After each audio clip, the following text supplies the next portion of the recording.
Winter ഷെഡ്യൂളിന്റെ ഭാഗമായി Muscat Kerala സർവീസുകൾ വെട്ടിക്കുറച്ച് air India express. പ്രവാസി മലയാളികൾക്ക് ഇത് വലിയ തിരിച്ചടിയായി മാറും.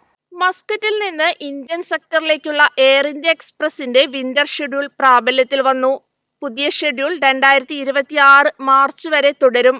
മസ്കറ്റ് കൊച്ചി റൂട്ടിൽ പ്രതിവാര സർവീസുകൾ 4 കുറച്ചു. മസ്കറ്റിൽ നിന്ന് കൊച്ചിയിലേക്ക് തിങ്കൾ, ചൊവ്വ, വ്യാഴം, ശനി ദിവസങ്ങളിലും കൊച്ചിയിൽ നിന്ന് മസ്കറ്റിലേക്ക് തിങ്കൾ, ബുധൻ, വെള്ളി, ഞായർ ദിവസങ്ങളിലുമാകും സർവീസുകൾ. മസ്കറ്റിൽ നിന്ന് പുലർച്ചെ 1:05 പുറപ്പെടുന്ന വിമാനം രാവിലെ 6:10 കൊച്ചിയിലെത്തും. കൊച്ചിയിൽ നിന്ന് രാത്രി 11:30 പുറപ്പെട്ട് രാത്രി 1:05 മസ്കറ്റിലെത്തും. മസ്കറ്റിൽ നിന്നും തിരുവനന്തപുരത്തേക്കുള്ള സർവീസ് ആഴ്ചയിൽ 4 കുറഞ്ഞു. തിങ്കൾ, ബുധൻ, വെള്ളി, ശനി ദിവസങ്ങളിലാവും സർവീസ് നടത്തുക.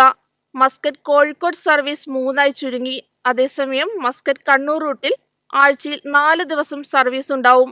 തിങ്കൾ, ബുധൻ, വെള്ളി, ഞായർ ദിവസങ്ങളിലാകും ഇരുവശത്തേക്കുമുള്ള സർവീസുകൾ കുറയുന്നതോടെ ടിക്കറ്റ് നിരക്ക് ഉയരുമെന്ന് യാത്രക്കാർ പരാതിപ്പെടുന്നു. ശൈത്യകാല അവധി, ക്രിസ്മസ്, ന്യൂ ഇയർ ഉൾപ്പെടെയുള്ള സമയങ്ങളിൽ മസ്കറ്റിൽ നിന്നും ഇന്ത്യൻ സെക്ടറിലേക്കുള്ള യാത്രയ്ക്ക് ചെലവേറും. ഇത് പ്രവാസി മലയാളികൾക്ക് വലിയ തിരിച്ചടിയായി മാറും.